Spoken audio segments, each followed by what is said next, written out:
C'était une nuit sombre. Le 9 mars 2023. Le ferry Esther Miracle, en partance de Libreville, au Gabon, a disparu sous les vagues. Il a coulé près de la zone côtière de Gamba. La cause ?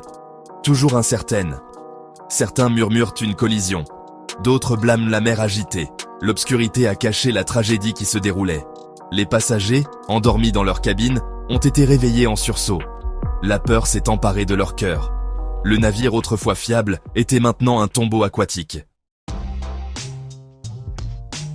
L'Esther Miracle n'était pas un paquebot de luxe. C'était une bouée de sauvetage pour de nombreux Gabonais. Ils comptaient sur lui pour voyager entre le continent et les îles.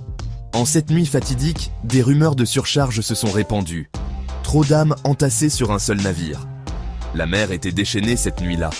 Les vagues s'écrasèrent contre le ferry, le ballottant comme un jouet. Le poids d'un trop grand nombre de passagers a-t-il contribué à la catastrophe ? La question est restée en suspens. À l'aube, l'horreur s'est révélée. Le ferry, autrefois fier, avait disparu. Les sauveteurs ont cherché sans relâche. Ils ont tiré des survivants de l'eau.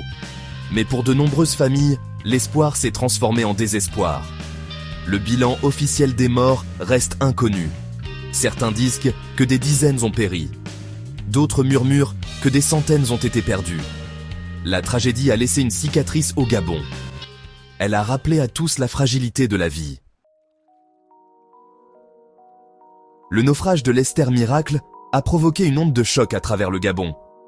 Il a mis en lumière les faiblesses du système de transport maritime du pays. Les règles de sécurité ont-elles été ignorées ? Y a-t-il eu négligence ?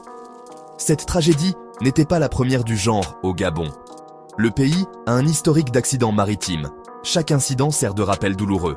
La nécessité de mesures de sécurité plus strictes, de meilleures infrastructures et d'une application rigoureuse est évidente.